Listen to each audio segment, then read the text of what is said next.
যা আছে সব সত্য, তাই তো? আল্লাহ পাক কি মিথ্যা বলতে পারেন? নাউযুবিল্লাহ। এখন কোরআন এবং হাদিসের অনেক বিষয় আমরা প্রমাণ করতে সক্ষম হই আমাদের ক্ষুদ্র জ্ঞানে। আবার এমন অনেক বিষয় আছে যেগুলো আমরা আমাদের ক্ষুদ্র জ্ঞানে প্রমাণ করতে পারি না। যেমন ফেরেশতার অস্তিত্ব কি আমরা প্রমাণ করতে পেরেছি? আপনি কি ল্যাবে প্রমাণ করতে পারবেন? জিন জাতির অস্তিত্ব আমরা কি চোখে দেখে প্রমাণ করতে পারবো? কবরে আযাব দেওয়া হয়, আপনি কি এটা দেখে প্রমাণ করতে পারবেন?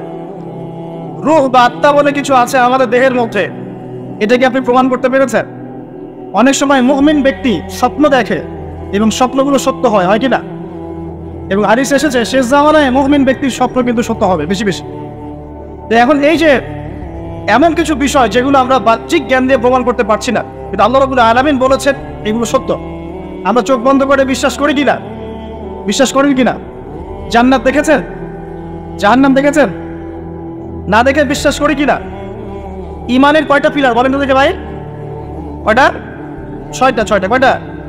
আল্লাহ বিশ্বাস, ফেরেশতাগণে বিশ্বাস, নবী রাসূলগণে বিশ্বাস, আসমানে কিতাব সমূহে বিশ্বাস, পরকালের জীবনে বিশ্বাস, তাকদীর বা ভাগ্যের ভালো মন্দে বিশ্বাস। এই ছয়টার মধ্যে শুধু কোরআন এবং মুহাম্মদ সাল্লাল্লাহু আলাইহি ওয়াসাল্লামকে বাদ দিয়ে আপনি কোনোটাই দেখেন না। দেখেছেন? আল্লাহকে দেখেছেন? ফেরেশতা মণ্ডলী, আগের আসমানি কিতাবগুলো, মুহাম্মদ সাল্লাল্লাহু আলাইহি ওয়াসাল্লামকে সাহাবীরা দেখেছেন, আপনি কি দেখেছেন? আগের নবী রাসূলদেরকে দেখেছেন? পরকালের জীবন দেখেছেন? তাকদীর বা ভাগ্যের ভালো মন্দ দেখেছেন? এই যে না দেখেছি আমরা বিশ্বাস করছি, এটার নাম হচ্ছে গায়েবে বিশ্বাস। কিসে বিশ্বাস? এটাই আল্লাহ পাক বলছেন আলিফ লাম মিম যালিকাল কিতাব লা রাইবা ফি। আলিফ লাম মিম এটা এমন একটা কিতাব যেই কিতাব নিয়ে কোনো সন্দেহ সংশয় নাই।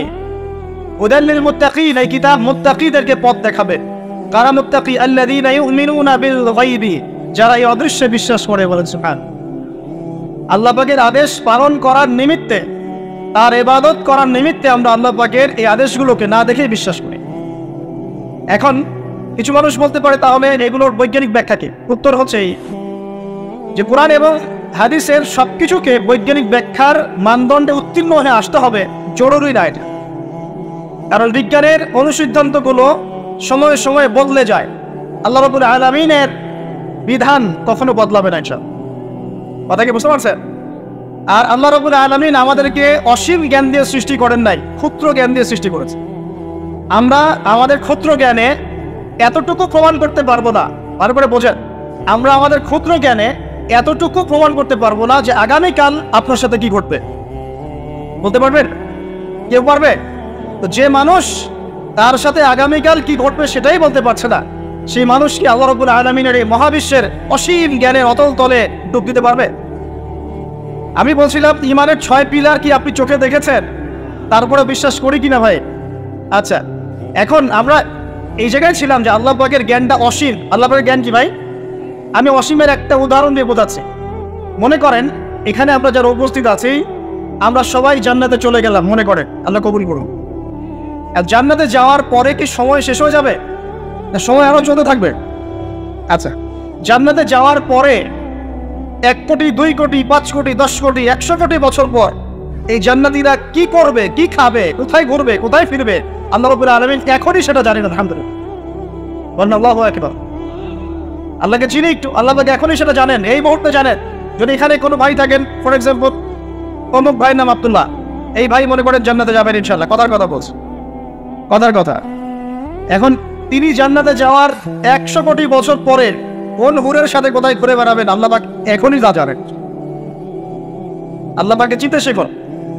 আবার আমাদের মধ্যে আল্লাহ না করুক কেউ যদি জাহান্নামে যায়, সে ব্যক্তি জাহান্নামে যাওয়ার কোটি কোটি বছর পর কি আযাব ভোগ করবে আল্লাহ পাক এখনই এই মুহূর্তে সেটা জানেন।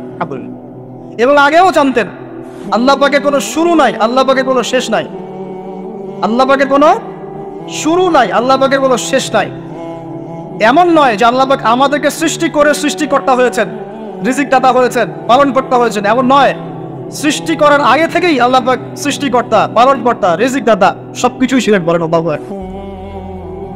আল্লাহ পাক একজন, তার কোনো শরীক নাই। আল্লাহ রাব্বুল আলামিনের জ্ঞান অসীম। এটার উদাহরণ হাদিসে দেওয়া হয়েছে এভাবে যে মুসা এবং খিদির আলাইহিস সালাম নৌকায় সফর করছেন, একটা পাখি এসে নদী থেকে এক ফোঁটা পানি খেয়ে চলে গেল। তখন খিদির আলাইহিস সালাম বলছেন, হে মূসা, এই পাখিটা নদী থেকে যতটুকু পানি পান করতে পেরেছে, এই পানিটুকু হচ্ছে পুরো পৃথিবীর সমস্ত মাখলুকের জ্ঞান। আর এই পুরো নদীতে যত পানি আছে, এই সাগরে যত পানি আছে, এগুলো হলো আল্লাহ রাব্বুল আলামিনের জ্ঞান। আমি কি বুঝতে পারছি ভাই?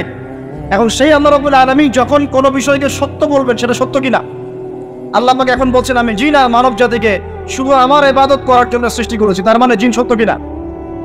আচ্ছা, একটু বলে দেই, মানুষের মধ্যে যেমন ভালো মন্দ আছে, জিন জাতির মধ্যেও কি আছে? ভালো মন্দ আছে। দুষ্ট জিন মানুষের ক্ষতি করার চেষ্টা করে। কি করে ভাই? এবং দিন দিন কিন্তু এর প্রভাবটা বাড়ছে। তো এখান থেকে বাঁচার জন্য কিছু প্রোটেকশন আগে বলে দেই, তারপর সামনে যাই। প্রত্যেক দিন সকালে এবং সন্ধ্যায় 3 বার করে সূরা ইখলাস পড়বেন। কুল হুয়াল্লাহু আহাদ, আল্লাহুস সামাদ, লাম ইয়ালিদ ওয়া লাম ইউলাদ ওয়া লাম ইয়াকুল লাহু কুফুয়ান আহাদ। সকালে সন্ধ্যায় কয়বার? 3 বার। আর 3 বার পড়বেন সূরা ফালাক, কুল আউযু বিরাব্বিল ফালাক, এই সূরা। আর 3 বার পড়বেন সূরা নাস, কুল আউযু বিরাব্বিন নাস। এটা প্রত্যেক ফরজ নামাজের পর একবার করে পড়বেন আয়াতুল কুরসি। আয়াতুল কুরসি কোন সূরা আছে? কত নম্বর আয়াত? মাশাআল্লাহ, 255। আল্লাহু লা ইলাহা ইল্লা হুয়াল হাইয়ুল কাইয়্যুম, এখান থেকে শেষ করুন। আর কি করবেন? রাতের বেলা ঘুমানোর সময় পড়বেন সূরাতুল বাকারা এর শেষের 2টা বা 3টা আয়াত। লিল্লাহি মা ফিস সামাওয়াতি ওয়া মা ফিল আরদ, এখান থেকে ফানসুরনা আলাল কওমিল কাফিরিন পর্যন্ত। নবী সাল্লাল্লাহু আলাইহি ওয়াসাল্লাম বলেছেন, রাতের বেলা কেউ যদি সূরা বাকারার শেষের এই 2টা 3টা আয়াত পড়ে ঘুমায়, সারা রাত আপনি যদি ইবাদতে থাকতেন যে নেকি পেতেন, এটা পড়ে ঘুমানোর ফলে সেই নেকি পাবেন ইনশাআল্লাহ। এখন বলেন দেখি, কতজনের সূরা বাকারার শেষের 3টা আয়াত মুখস্থ আছে? মাশাআল্লাহ। এখন বলেন আমাকে, আল কোরআনের আলো ঘরে ঘরে কি চলবে? বলেন। শোনেন, আমার কথা রাগ করেন না। আমরা তো সবাই চাই যে আল্লাহর কোরআন আল্লাহর জমিনে প্রতিষ্ঠা লাভ করুক, চাই কি না? তাহলে সবার আগে নিজের মধ্যে কোরআন কায়েম করতে হবে। কোথায়? আগে নিজের উপর কোরআন কায়েম করুন, নিজের উপর সুন্নাহ কায়েম করুন, নিজের উপর দিন কায়েম করুন, ইনশাআল্লাহ দিন ঘরে ঘরে পৌঁছে যাবে। প্রত্যেক ঘরের মানুষ এই নিয়াত করতে পারি কি ইনশাআল্লাহ যে আমরা সবাই কোরআন পড়া শিখবো ইনশাআল্লাহ? কোরআনের বাছাই করা কিছু আয়াত অন্তত মুখস্থ করবো ইনশাআল্লাহ। পুরা কোরআন তোমাদেরকে মুখস্থ করতে বলছি না, হয়তো অনেকে পারবে না, যারা পেরেছে তারা সৌভাগ্যবান, আলহামদুলিল্লাহ। কমপক্ষে সূরা বাকারার শেষের 3টা আয়াত পারবো না ভাই? আয়াতুল কুরসি পারবো না? সূরা ফালাক, সূরা নাস, সূরা ইখলাস, সূরা কাফিরুন, সূরা হাশরের শেষের 3টা আয়াত, সূরা কাহফ এর প্রথম 10 শেষ 10 আয়াত, সূরা কাহফ প্রথম 10 শেষ 10 আয়াত, সূরা সাফফাত এর প্রথম 10 আয়াত, সূরা আর রহমান, সূরা ইয়াসিন, সূরা মুলক। এই যে কমন জিনিসগুলো, এগুলো মুখস্থ করতে পারবো না ভাই ইনশাআল্লাহ? আল্লাহ পাক সবাইকে তৌফিক দান করুন, বলি আমিন। আর এখন যারা বিয়ে শাদী করেন নাই, নিয়াত করেন যে আপনাদের ঘরে যে সন্তান আসবে, আচ্ছা সন্তানের আগে বউয়ে আসে নাকি? আচ্ছা, যারা বিয়ে শাদী করেন নাই নিয়াত করেন, দিনদার, মুত্তাকি, পরহেজগার, কোরআনওয়ালা মেয়ে ছাড়া বিয়ে করার দরকার নেই। ব্যাস ব্যাস ব্যাস ব্যাস ব্যাস। শোনেন, এর মানে এই নয় যে খালি মাদ্রাসার মেয়েদেরকে বিয়ে করবেন, বরং এমন অনেক দিনই বোন আছেন আমাদের স্কুল কলেজ ইউনিভার্সিটিতে পড়েন, তারা অনেক বেশি দিন চর্চা করেন। মাশাআল্লাহ। আমি বলেছি কোরআনওয়ালা দিনদার পর্দাশীল নারী বিয়ে করবেন, এবং দ্বিতীয় নিয়াত করেন যে সন্তানই হবে কমপক্ষে একটা সন্তানকে হাফেজে কোরআন বানাবেন ইনশাআল্লাহ, একটা সন্তানকে আলেম বানাবেন ইনশাআল্লাহ। আপনার মেয়ে হলে সেই মেয়েকে আয়েশা রাদিয়াল্লাহু আনহার মতো বানান ইনশাআল্লাহ। আপনার ছেলে হলে আপনার ছেলেকে আবু বকর, ওমর, ওসমান, আলী রাদিয়াল্লাহু আনহুম আজমাইন তাদের আদর্শে গড়ে তোলেন ইনশাআল্লাহ। পারা যাবে না ভাই? যখন ঘরে ঘরে কোরআনওয়ালা মানুষ তৈরি হবে না, আল্লাহর জমিনে আল্লাহর দিন এমনি প্রতিষ্ঠা হয়ে যাবে ইনশাআল্লাহ। বাতিল কোন দিক পালিয়ে যাবে? ঠিক নাই। সবকিছু শেষ আছে না বলেন তো? সব কিছু শেষ আছে। নমরুদ আছে না ভাই? দুনিয়াতে আছে। মানুষ তার নামও স্মরণ করে। যখন সে দুনিয়া ছিল মনে হচ্ছিল দুনিয়াটাই তার, তখন মনে হচ্ছিল কি দুনিয়াটাই নমরুদের। ফেরাউন দুনিয়া আছে না নাই? আছে। তার নামও কি মানুষ স্মরণ করে?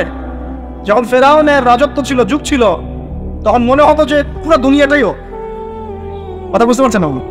এরকম প্রত্যেক যুগে যুগে। আজ জাতির নাম শুনেছেন? আজ জাতি এই তাল গাছের সমান লম্বা চওড়া ছিল এক একজন, বিশ্বাস করছেন না? তাল গাছের সমান লম্বা চওড়া ছিল, এবং পাহাড় কেটে কেটে তারা বাড়িঘর নির্মাণ করত। তাদের কাছে আল্লাহ পাক নবী হিসেবে পাঠিয়েছিলেন হুদ আলাইহিস সালামকে। কোন নবী? সূরা হুদ পড়ে দেখবেন। আপনি যদি কবিতা, সাহিত্য, ছন্দ এগুলো পছন্দ করেন তাহলে সূরা হুদ আপনার জন্য। সুবহানাল্লাহ। আপনি যদি কবিতা, সাহিত্য, ছন্দ, বালাগাত পছন্দ করেন, সূরা আর রহমান আপনার জন্য, সূরা হুদ আপনার জন্য, সূরা শুআরা এগুলো আপনার জন্য। এত চমৎকার কাব্যিক বিন্যাস আছে, কবিতার ছন্দে ছন্দে উপন্যাস ব্যাখ্যা করা হয়েছে বলে। সুবহানাল্লাহ। মানুষ তো কোরআনকে মূল্যায়ন করে না। আমি লাস্ট জুমার খুতবায় একটা লেকচারে বলেছিলাম, সূরা ইউসুফ, এই যে এখন সারা বিশ্বে অর্থনীতি নিয়ে যে কত কথা হচ্ছে, অর্থনৈতিক সংকট, এটা সেটা বলা হচ্ছে না, সবার ঘরে ঘরে এগুলো আলোচনা হয় তো, মাশাআল্লাহ। আপনি বিশ্বাস করেন সূরা ইউসুফের মাত্র 4টা আয়াতের মধ্যে আল্লাহ পাক এই পুরো বিশ্বের অর্থনৈতিক সমস্যার সমাধান দিয়ে দিতে হচ্ছে। বলে দেব কি সমাধান? পরে বলছি। আগে আপনাদের এই পয়েন্টটা শেষ করি। ঘরে ঘরে কোরআনওয়ালা মানুষ তৈরি হবে তো ইনশাআল্লাহ। আল্লাহ কবুল করুন, বলি আমিন। কোরআনের এই বিশেষ সূরাগুলো মুখস্থ করতে পারবো তো ইনশাআল্লাহ ভাই? এগুলো নিয়মিত চর্চা করলে আপনাকে দুষ্ট জিন, জাদু, বদনজর এগুলো গ্রাস করবে না ইনশাআল্লাহ। আরেকটা বইয়ের নাম বলে দেই, বই কিনবেন। আমি যে প্রত্যেকটা লেকচারে একটা একটা করে 2টা করে বইয়ের নাম বলি, বইগুলো কিনবেন আল্লাহর রাস্তায়। আজকে শুধু একটা বইয়ের নাম বলবো না, আজকে আমি এমন একজন রাইটারের নাম বলে দিব যে রাইটারের সবগুলো বই বাসায় কিনবেন আপনারা ইনশাআল্লাহ। যদি আপনি এই রাইটারের, এই আলেমের সবগুলো বই বাসায় রাখতে পারেন এবং চর্চা করতে পারেন, ইনশাআল্লাহ আপনি সিরাতুল মুস্তাকিমেই থাকবেন ইনশাআল্লাহ। আমি আপনার জিম্মেদার হচ্ছি ইনশাআল্লাহ। যদি আপনি পথভ্রষ্ট না হয়ে যান, এই বইগুলোতে এত চমৎকার করে গাইডলাইন দেওয়া আছে, আপনি ইনশাআল্লাহ সঠিক পথেই থাকবেন। নামটা বলে দেব, সবার প্রিয় আলেম, পুরো বিশ্বের, শুধু বাংলাদেশের নয়, অন্যতম একজন প্রিয় আলেম, বিদগ্ধ আলেমে দ্বীন আল্লামা মুফতি তকি উসমানী দামাত বরকাত। নাম শুনেছেন? এই নামটা শুনেছেন? আচ্ছা, তার অনেক বই আছে, প্রায় 200, 300, 400। সবগুলো বই বাসায় কিনবেন ইনশাআল্লাহ। ইবাদত নিয়ে বই আছে, মুআমালাত নিয়ে বই আছে, তাসাউফ নিয়ে বই আছে, জিকির নিয়ে বই আছে, অর্থনীতি নিয়ে বই আছে, ওয়ার্ল্ড অ্যাফেয়ার্স নিয়ে বই আছে, প্রতিটা সাবজেক্ট ধরে ধরে বই আছে। কোথায় পাবেন? এই তো অনলাইনে অনেক বুকশপ আছে না, এগুলোতে পাবেন। বাংলা বাজারে, ঢাকায় পাবেন। এগুলো অনুবাদ হয়ে গেছে আলহামদুলিল্লাহ। এবং বাংলাদেশে অনেক স্টুডেন্ট আছে তার হাতে করা, তাদের ইলম, তাদের আমল, তাদের আখলাক দেখলে পরকালকে চেনা যায়। মাশাআল্লাহ। বই কিনতে পারবেন তো একটু ইনশাআল্লাহ? আরে ভাই, ইউনিভার্সিটির ক্যান্টিনে বসলেই তো 100 টাকা শেষ হয় আপনার। আর ক্যান্টিনে যদি বোরখাওয়ালা কামড়ে নিয়ে বসেন তারও তো শেষ। এখন সহি প্রেম করে মানুষ। এক ভাই প্রশ্ন করেছে সেদিন, কালকেই, সে দিনের পথে ফিরে এসেছে কিন্তু তার গার্লফ্রেন্ডকে বলতে পারে না। তো বলছে, ভাই তাকে দাওয়াত দেওয়ার খাতিরে হলেও কি ফোনে কথা বলা যাবে? কি উত্তর দিব বলেন? আপনি পবিত্র হতে যাচ্ছেন কিনা? পবিত্র হতে যাচ্ছেন, পবিত্র পথে আসতে যাচ্ছেন, তাহলে অপবিত্র পথে আবার কেন ফিরে যাবেন? এগুলো কি হালাল না হারাম? আল্লাহ পাক বলেছেন, লা তাকরাবু জিনা, জিনার ধারের কাছেও যেও না, ধারের কাছেও যেও না। দেখেন, এই একই কথা আল্লাহ পাক আদম এবং হাওয়া আলাইহিস সালামকে এইরকম শব্দে বলেছিলেন, ওয়ালা তাকরাবা হাযিহি শাজারা, তোমরা এই গাছের ফল খেও না এমন নয়, তোমরা এই গাছের কাছেও যেও না। আমার কথা কি বুঝতে পারছেন? এই বাঁশ অতিক্রম করে এসো না এমন নয়, এই বাঁশের কাছেও বসবা না। বুঝতে পারছেন কথা?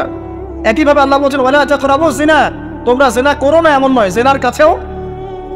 ফিজিক্যাল রিলেশন তো অনেক দূরের কথা, হারাম। আপনি ফোনেও কথা বলবেন না, আল্লাহ পাক তৌফিক দান করুন। আপনি যদি পবিত্র থাকতে পারেন ইনশাআল্লাহ তাআলা, আল্লাহ পাক আপনাকে আপনার উপযুক্ত পাত্রে দিবেন ইনশাআল্লাহ। আর যদি আপনি পবিত্র থাকতে না পারেন, এমন হতে পারে হয়তো আপনি পবিত্র কাউকে পান নাই, হতে পারে কিনা? আচ্ছা প্রিয় ভাইয়েরা, বইটা কিনবেন। বইটার নাম, দোয়ার বইটার নাম হলো হিসনুল মুসলিম। কিনা? হিসনুল মুসলিম। যদি কিনতে না পারেন, ওই যে প্লে স্টোরে ঢোকেন, প্লে স্টোরে ঢুকে দেখবেন যে একটা অ্যাপস আছে হিসনুল মুসলিম। এখানে যতগুলো দোয়া আছে সবগুলো দোয়া আগামী 1 বছরের মধ্যে মুখস্থ করবেন। রাজি আছেন কিনা?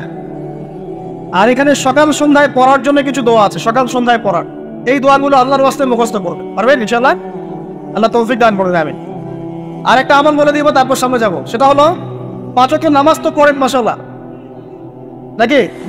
কারা কারা নামাজ 5 ওয়াক্ত পড়েন? হাত তোলেন দেখি। আলহামদুলিল্লাহ, মাশাআল্লাহ, হাত নাও। আর যারা নামাজ পড়েন না তাদেরকে আমি একটা হাদিস শোনাবো, একটা হাদিস শুনবেন। নবী সাল্লাল্লাহু আলাইহি ওয়াসাল্লাম বলেছেন, قال النبي صلى الله عليه وسلم بين العبد وبين الكفر والشرك ترك الصلاة। আল্লাহ পাকের বান্দা আর একজন কাফের মুশরিকের মধ্যে পার্থক্যই হচ্ছে নামাজ। আল্লাহ পাকের বান্দা মানে মুমিন মুসলিম এবং একজন কাফের মুশরিকের মধ্যে পার্থক্য কি? মান তারাকা সালাতান মুতাআম্মিদান ফাকাদ বারিয়াত মিন যিম্মাতিল্লাহ। কেউ যদি ইচ্ছাকৃতভাবে তার উপর ফরজ নামাজকে ছেড়ে দেয়, সে যেন আল্লাহ পাকের জিম্মেদারি থেকে মুক্ত হয়ে গেল। অন্য হাদিসে আছে মান তারাকা সালাতান মুতাআম্মিদান ফাকাদ কাফার। কেউ যদি ইচ্ছা করে নামাজ ছেড়ে দেয়, সে ব্যক্তি কুফরি করলো। বলি নাউজুবিল্লাহ। আমরা কি কুফরি করতে চাই নাকি ভাই? নামাজের কথা বলেছি, 5 ওয়াক্ত নামাজ কারা কারা পড়েন না হাত তোলেন এবার। আচ্ছা, লজ্জার কিছু নাই। এখন আমার সাথে তওবা করেন, আমার সাথে তওবা করেন, বলেন আস্তাগফিরুল্লাহ আল্লাযী লা ইলাহা ইল্লা হুয়াল হাইয়ুল কাইয়্যুম ওয়া আতুবু ইলাইহি। আল্লাহর কাছে সাক্ষী রেখে বলেন, আল্লাহ আমি জীবনে যত রাকাত নামাজ ছেড়ে দিয়েছি এর জন্য আমাকে মাফ করে দাও। ইনশাআল্লাহ আগামী জীবনে আমি বিনা ওজরে 1 ওয়াক্ত নামাজও বাদ দিব না ইনশাআল্লাহ। রাজি আছেন ইনশাআল্লাহ? বাস এই একটা নসিহত যদি আজকে আপনারা আমল করতে পারেন, ইনশাআল্লাহ আজকের মাহফিল সফল করা যাবে। আর বই কিনতে বললাম 1 নাম্বার কোন বই বলেন? ইসলুল। আর কোন আলেমের নাম বলেছে? আল্লামা, যেটা বলেন। তার অনেকগুলো বই আছে, কেনার চেষ্টা করবেন তো ইনশাআল্লাহ। আল্লাহ পাক তৌফিক ইনায়াত করুন বলি আমিন। তাহলে আমরা সূরা জারিয়াতের 56 নম্বর আয়াতে কি শিখেছি ভাই? আল্লাহ রাব্বুল আলামিন আমাদেরকে সৃষ্টি করেছেন কেন? তার ইবাদত করার জন্য আছে। এখন আমাকে বলেন যে আল্লাহ পাকের ইবাদত করার জন্য আল্লাহ পাক এই দুনিয়াতে আমাদেরকে কত বছর সময় দিয়েছেন? বলেন দেখি, সর্বোচ্চ কত হবে? সর্বোচ্চ 60, 70, 100 হতে পারে। এই তো। আমরা কি চিরস্থায়ী থাকবো এখানে না চলে যাব? আচ্ছা, দুনিয়ার জীবনটা তাহলে কি? আল্লাহ পাক বলছেন আল্লাযী খালাকাল মাউতা ওয়াল হায়াতা লিয়াবলুয়াকুম আইয়ুকুম আহসানু আমালা। আল্লাহ পাক জীবন মৃত্যু সৃষ্টি করেছেন কেন? আল্লাহ পাক পরীক্ষা করার জন্য যে এই দুনিয়ার জীবনে আমলে কে শ্রেষ্ঠ। দুনিয়ার জীবনে আসার উদ্দেশ্য পেয়েছি আল্লাহর ইবাদত করা। এখন পেলাম আল্লাহ জীবন মৃত্যু কেন সৃষ্টি করেছেন? আমলে পরীক্ষা করার জন্য যে কে শ্রেষ্ঠ হচ্ছে। আমাদের উদ্দেশ্য কি? আমাদের উদ্দেশ্য হচ্ছে পুলসিরাত পার হয়ে জান্নাতে যাওয়া। উদ্দেশ্য কি? পুলসিরাত পার হয়ে জান্নাতে যাওয়া। সূরা আলে ইমরানের 185 নম্বর আয়াতে আল্লাহ পাক বলেছেন কুল্লু নাফসিন যায়িকাতুল মাউত। প্রত্যেকটা নফস মৃত্যুর স্বাদ গ্রহণ করবে, এরপর কিয়ামতের মাঠে তাদের আজর তাদেরকে পূর্ণ মাত্রায় বুঝিয়ে দেওয়া হবে। আল্লাহ পাক বলেছেন ফামান যুহজিহা আনিন নারি ওয়া উদখিলাল জান্নাতা ফাকাদ ফাজ। ওই দিন যে ব্যক্তিকে জাহান্নাম থেকে বাঁচানো হবে এবং জান্নাতে প্রবেশ করানো হবে, সেই ব্যক্তি হচ্ছে সফল। কথা ঠিক কি না? তাহলে উদ্দেশ্য পেলাম তো, আমাদের গন্তব্য পেলাম তো। আমাদের গন্তব্য কি তাহলে? জান্নাত। এখন এই দুনিয়ার জীবনে আমরা সর্বোচ্চ হয়তো 100 বছর বাঁচবো, আল্লাহ ভালো জানেন, তাই তো? এই দুনিয়ার জীবনের এই হায়াতের সবচেয়ে ইম্পর্টেন্ট টাইমটা কোনটা বলেন? সবচেয়ে ইম্পর্টেন্ট টাইম কোনটা? যৌবন কিনা? যৌবন কাকে বলে? যৌবন কাকে বলে? কত বছর থেকে কত বছর পর্যন্ত? 20 থেকে 40 বা 15 থেকে 40 বা 20 থেকে 50, এই তো। আচ্ছা, এই বয়সের মধ্যে কারা কারা আছেন আত্মরাতে? মাশাআল্লাহ, সবাই তো দেখে এই বয়স। আল্লাহ। এখন এই বয়স সম্পর্কে আগে 2টা হাদিস শোনেন, আমার দিকে তাকান, তারপরে আমি বলছি অবস্থা কি, করণীয় কি। আমি বলেছি যুবকদেরকে কিছু নসিহত করবো আজকে, নিয়াত করেছি, ঠিক আছে ভাই? আচ্ছা, যুবকদের সম্পর্কে প্রথম হাদিস, রাসূল সাল্লাল্লাহু আলাইহি ওয়াসাল্লাম বলেছেন কিয়ামতের মাঠে মানুষ যখন উঠবে, আমরা উঠবো কিনা? আচ্ছা, নাকি উঠবো না? যারা আগুনে পুড়ে গেছে তারা উঠবে কিনা? যারা পানিতে ডুবে গেছে, যাদের লাশও খুঁজে পাওয়া যায় নাই, উঠবে কিনা? উঠবে। আচ্ছা, যখন মানুষ উঠবে তখন তাকে 5টা প্রশ্ন করা হবে। কয়টা ভাই? এই 5টা প্রশ্নের আগে সে তার পা সামনেও ফেলতে পারবে না, পিছনেও ফেলতে পারবে। আমরা কি একটু চিন্তা করতে পারছি কত ভয়ঙ্কর হবে বিষয়টা? এই সামান্য গরমে আমাদের অবস্থা খারাপ, সূর্য সেদিন সামনে নিচে, আর মানুষ উঠে দাঁড়িয়ে আছে। তাদেরকে 5টা প্রশ্ন করা হবে, যতক্ষণ পর্যন্ত প্রশ্নের উত্তর দিতে পারছে না, সামনেও যেতে পারবে না, পিছনেও আসতে পারবে না, পা নড়াতে পারবে না। 1, তোমার পুরো জীবনটা তুমি কোন কাজে ব্যয় করেছো? উত্তর কি রেডি আছে আমাদের কাছে? আমরা কি বলতে পারবো হে আল্লাহ আমরা আমাদের পুরো জীবন তোমার ইবাদত করে কাটিয়েছি? 2, তোমার যৌবন স্পেশালি তুমি কোন কাজে ব্যয় করেছো? তোমার যৌবন তুমি স্পেশালি কোন কাজে ব্যয় করেছো? যুবকরা কি উত্তর দেওয়ার জন্য প্রস্তুত আছে? যে আমাদের যৌবন আমরা আল্লাহর পথে কাটিয়েছি? সবাইকে বলতে পারবো? 3 নাম্বার, তোমার রিজিকের উৎস কি ছিল? কোন পথে সম্পদ অর্জন করেছো? 4 নাম্বার, কোন পথে সম্পদ ব্যয় করেছো? কোন কোন খাতে সম্পদ ব্যয় করেছো? আমরা কি আমাদের আয় এবং ব্যয়ের হিসাব দেওয়ার জন্য প্রস্তুত? 5, তোমাকে আমি যে জ্ঞান দিয়েছিলাম সেই জ্ঞান অনুযায়ী আমল করেছো কিনা? আল্লাহ পাক আমাকে আপনাদের সবাইকে তৌফিক দান করে দেন, যারা অনুযায়ী আমল করার তৌফিক দান করে দেন। এই 5টা প্রশ্নের মধ্যে যৌবনকাল ইম্পর্টেন্ট কিনা ভাই? গুরুত্বপূর্ণ কিনা? মাথায় রাখি। সামনে একটা হাদিস শোনো। রাসূল সাল্লাল্লাহু আলাইহি সাল্লাম বলছেন, এই কিয়ামতের মাঠেই 7 শ্রেণীর মানুষকে আল্লাহ পাক বিশেষ মেহমানদারির ব্যবস্থা করবেন, আরশের ছায়ায় ছায়া দিবেন ইনশাআল্লাহ। কোথায় ছায়া দিবেন? ওই দিন এই ছায়া ছাড়া অন্য কোনো ছায়া থাকবে না। নবী সাল্লাল্লাহু আলাইহি ওয়াসাল্লাম বলছেন, তার মধ্যে প্রথম শ্রেণী হচ্ছে ইমামুন আদিল, ন্যায়পরায়ণ শাসক। ন্যায়পরায়ণ, আচ্ছা, ন্যায়পরায়ণ শাসকের একটা এক্সাম্পল দেই। মক্কার জাহেলি যুগে সাহাবীরা ঈমান নিয়ে এসেছেন, বাস তাদের উপর নির্মম নির্যাতন শুরু হয়ে গেছে, আবু জেহেল, আবুলা, উতবা, শাইবা। তখন সাহাবীরা আল্লাহ রাসূলের কাছে এসে বলছেন, ইয়া রাসূলুল্লাহ, আপনি একটু বদদুয়া করেন, তাদের উপর বদদুয়া করেন, আমরা তো আর পারছি না। নবী সাল্লাল্লাহু আলাইহি ওয়াসাল্লাম বললেন, তোমরা মক্কা থেকে হিজরত করে হাবাসায় চলে যাও। কোথায়? হাবাসা। হাবাসা মানে হচ্ছে আবিসিনিয়া। আবিসিনিয়া মানে এখনকার ইথিওপিয়া, ইরিত্রিয়া। নাম শুনেছেন কি? বিশেষ কোচিং তো করছেন অনেকে। আফ্রিকা মহাদেশের একটা ছোট্ট দেশ ইরিত্রিয়া, ওখানে চলে যাও। তখন বলেছিলেন তিনি হাবাসায় চলে যাও। সাহাবীরা জিজ্ঞাসা করছেন, হাবাসায় কেন? নবী সাল্লাল্লাহু আলাইহি ওয়াসাল্লাম বলছেন, সেখানে একজন খ্রিস্টান ন্যায়পরায়ণ শাসক আছেন, যার রাজ্যে কেউ জুলুমের শিকার হয় না। কি বললাম বলো তো? হাবাসায় কে আছে? একজন মুসলিম না খ্রিস্টান? খ্রিস্টান ন্যায়পরায়ণ শাসক আছেন, যার রাজ্যে কেউ জুলুমের শিকার, মুসলমান নন এমন একজন শাসকের প্রশংসা করে আমাদের নবীজি বললেন, তার রাজ্যে কেউ জুলুমের শিকার হয়। সুবহানাল্লাহ। সাহাবীরা সেখানে হিজরত করলেন। নেতৃত্ব দিয়েছেন জাফর বিন আবি তালিব রাদিয়াল্লাহু আনহু। সে সাহাবী বাদশা নাজাশী, তার নাম ছিল বাদশা নাজাশী, তার সামনে দাঁড়িয়ে সূরা মারিয়াম তেলাওয়াত করেছিলেন। ওই সূরা মারিয়ামে ইয়াহইয়া, জাকারিয়া, ঈসা, তার মা, এই গল্প ঘটনাগুলো আছে। এই সূরার তেলাওয়াত শুনে বাদশা নাজাশীর চোখ দিয়ে পানি পড়তে পড়তে দাঁড়িয়ে ভিজে গিয়েছে। সুবহানাল্লাহ। সে সেখানে ঈমান নিয়ে আসেন, মুসলমান হন, আলহামদুলিল্লাহ। আমাদের নবীজি তার জানাজার নামাজ পড়েছিলেন। আমাদের নবীজি তার গায়েবানা জানাজার নামাজও পড়েছেন। বলি সুবহানাল্লাহ। এখানে একটা পয়েন্ট খালি বলতে চাই, একজন অমুসলিম শাসক সম্পর্কে আমাদের নবীজি মন্তব্য করেছিলেন, তার রাজ্যে কেউ জুলুমের শিকার হয় না। আর আজকের দিনে সারা বিশ্বের কোনো কোনো ক্ষেত্রে মুসলিম শাসকদের ব্যাপারেও এই কথা বলা যায় না যে তার রাজ্যে কেউ জুলুমের শিকার হয়। আল্লাহ পাক বলছেন, আরশের ছায়া আমি ছায়া দিব 7 শ্রেণীর মানুষকে। কয় শ্রেণী? তার মধ্যে প্রথম শ্রেণী হচ্ছে ইমামুন আদিল, ন্যায়পরায়ণ শাসক। আল্লাহ পাক আমাদের সমস্ত শাসকদেরকে ন্যায়পরায়ণ হওয়ার তৌফিক দান। 2 নাম্বার, সেই যুবককে আমি সেখানে আশ্রয় দিব যেই যুবক তার যৌবনকালটা আল্লাহর পথে কাটিয়ে দিয়েছে। এবার কি হাদিসটা আপনি পেয়েছেন?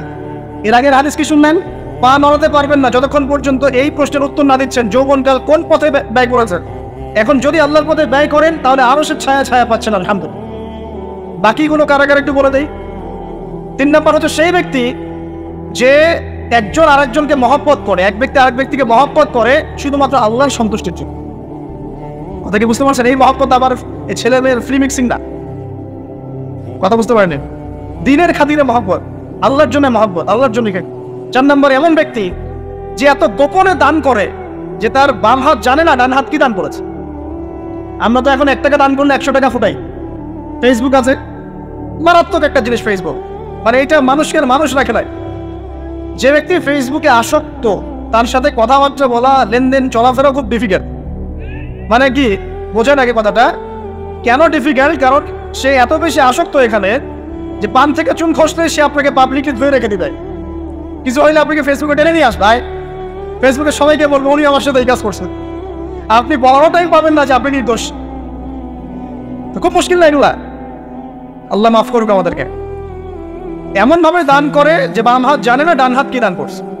5 নম্বর, এমন ব্যক্তি যে এইটা যুবক, এটাও যুবক, যাকে কোনো সুন্দরী নারী আহ্বান করছে জিনার জন্য, সুন্দরী উচ্চ বংশের নারী, যে আসো আমার সাথে জিনা করো। ওই ইউসুফ আলাইহিস সালামের মতো, মনে আছে? ইউসুফ আলাইহিস সালামের ঘটনা মনে আছে? আচ্ছা, কিন্তু সেই যুবক বলে, সেই ব্যক্তি বলে, ইন্নী আখাফুল্লাহ, আমি আল্লাহকে ভয় করি, আমি তোমার সাথে খারাপ কাজ করতে পারবো। এরকম ছেলে এবং এরকম মেয়ে এখন সমাজে খুঁজে পাওয়া যায় হাতে গোনা, হাতে গোনা। আপনি অনলাইন ঘাটাঘাটি করেন, গুগল করেন, ক্রস চেক করেন, দেখবেন বাংলাদেশের 25 বছরের কম বয়সী ছেলে আর মেয়েদের জেনার হার কত আপনি বের করে দেন। 25 বছরের কম যে যুব সমাজ আমাদের সামনে আছে, তাদের মধ্যে কত পার্সেন্ট যুবক এখন পর্যন্ত ফিজিক্যাল সম্পর্ক করেনি কারোর সাথে, আপনি খুঁজে বের করতে পারেন। শুধু ছেলেদের ক্ষেত্রে এটা নয়, মেয়েদের ক্ষেত্রেও আছে। এই যে অনার্স লাইফ পার করার আগেই বহু মেয়ে সতীত্ব নষ্ট করে ফেলছে, বহু ছেলে সতীত্ব নষ্ট করে ফেলছে। কথাগুলো কি রাগ করছেন? আমি আপনাদের ভাই এবং আমি আপনাদেরকে মহব্বত করি। আমরা জেনার পথে যাব না, আমরা হালাল সম্পর্কে থাকবো ইনশাআল্লাহ। যখন আপনি জেনায় চলে যাবেন, আপনার কলব থেকে আল্লাহ নূর নষ্ট হয়ে যাবে। এটা এমন একটা পাপ যেটা করার পর মানুষ আল্লাহর সামনে মাথা তুলে দাঁড়াতে পারে না, লজ্জায় চোখ নেমে যায়, ইবাদতে স্বাদ পায় না। যখন হারাম সম্পর্কে ফ্রি মিক্সিং এগুলোতে মানুষ থাকে, ইবাদতে মানুষ স্বাদ পায় না। দিনের পর দিন ইবাদত করে মনোযোগ আসে না, মন লাগে না, চোখ দিয়ে একটু পানি বের হয় না, আল্লাহর জন্য কাঁদতে পারে না, কারণ মনের মধ্যে তো নূর নাই। আর যখন একটা মেয়ে বেপরদায় থাকে, অনেক ইবাদত করলেও তার এই বেপরদায় থাকার কারণে সমাজের বহু মানুষের চোখের জেনা হয়ে যায়। এতে করে ওই সব মানুষের পাপের ফল এই মেয়েটাকে ভোগ করতে হয় এবং মানুষের চোখের বদনজর লাগে, ওই মেয়ে অসুস্থ হয়ে পড়ে মানসিকভাবে, শারীরিকভাবে। আমি আমাদের যুবক ভাই এবং যুবক বোনদেরকে রিকোয়েস্ট করব, আল্লাহর ওয়াস্তে চরিত্রটাকে পবিত্র রাখার চেষ্টা করে। আল্লাহ পাক তৌফিক দান করুন। এই যুবককে আল্লাহ পাক আরশের ছায়া দিবেন যে একটা মেয়েকে পেয়েও আল্লাহর ভয় তাকে ভোগ করে নাই। আল্লাহ পাক এরকম যুবক ঘরে ঘরে তৈরি করুন। তাহলে কি করবেন ভাই? হালাল উপার্জনের ব্যবস্থা করবেন, ব্যাস সরাসরি বিয়ে করে ফেলবেন। পরিবারকে বোঝানোর চেষ্টা করবেন, না বুঝলে আন্দোলন শুরু করবেন যে আমি জেনা করতে চাই না, আমি বিয়ে করতে চাই, বিয়ে আমার দেওয়ানি লাগবো, এরকম। ব্যাস তারপর দেখবেন বাবা কেমন করে বিয়ে না দেয়। আল্লাহ সাহায্য করবে ইনশাআল্লাহ। আল্লাহ আমাদের যুবক ভাইদেরকে চরিত্র হেফাজত করার স্বার্থে বিয়েকে সহজ করে দিন। আমি আবার কাউরে নিয়ে পালা যায় না, ওই কাজ করতে যায় না কিন্তু আবার, ঠিক আছে? কারণ এভাবে কোর্টে গিয়েও যদি একটা মেয়ে বিয়ে করে, এই বিয়ের জায়েজ না জায়েজ নিয়ে অনেক কথা আছে। অতএব এইসব ঝুঁকির মধ্যে যাবেন না, বা পাশে বোঝানোর চেষ্টা করবেন। আরেক শ্রেণীর ব্যক্তি আছে যাদেরকে আল্লাহ পাক আরশের ছায়া দিবেন। তারা কারা? যারা গোপনে আল্লাহকে স্মরণ করে কাঁদতে পারে। এখন এই দুটো হাদিসের মধ্যে যুবকদের অবস্থান কি পেয়েছেন? আচ্ছা, আরেকটা শোনাই এবার। নবী সাল্লাল্লাহু আলাইহি ওয়াসাল্লাম বলেছেন 5টা জিনিস আসার আগেই 5টা বিষয়কে মূল্যায়ন কর। 1, তোমার বার্ধক্য আসার আগেই তোমার যৌবনকে মূল্যায়ন করো। যৌবনের গুরুত্ব পেলেন তো এবার? তোমার মৌত আসার আগেই তোমার জীবনকে মূল্যায়ন করো। অসচ্ছলতা আসার আগেই সচ্ছলতাকে মূল্যায়ন করো। অসুস্থতা আসার আগেই সুস্থতাকে মূল্যায়ন করো। এবং এই যে কথাটা বললাম যে তোমার বার্ধক্য আসার আগেই যৌবন কালটাকে মূল্যায়ন করো। এই হাদিসগুলোর মধ্যে আমরা সংক্ষিপ্ত পরিসরে যৌবনকালের গুরুত্ব পাচ্ছি কিনা ভাই? এখন এই যৌবনকালটা আমাদের কাটানো উচিত আল্লাহ পাকের ইবাদতের মধ্য দিয়ে। এই যৌবনকালটা আমাদের কাটানো উচিত কয়েকটা বিষয়ের মধ্য দিয়ে। তার মধ্যে আমি 10টা পয়েন্ট আপনাকে বলবো। কয়টা ভাই? 10টা। 1, এই যৌবনকালে সবার আগে আমাদের কর্তব্য হচ্ছে দ্বীনের ইলম অর্জন করা। কি করা ভাই? দ্বীনের ইলম অর্জন বলতে আমি কি বোঝাচ্ছি? দ্বীনি ইলম অর্জন বলতে আপনাকে আমি বোঝাচ্ছি যে কমপক্ষে কোরআনটুকু তেলাওয়াত করতে শিখুন, হাদিসগুলো পড়তে শিখুন, ইসলামী বইপত্র পড়াশোনা করো, পাশাপাশি জেনারেল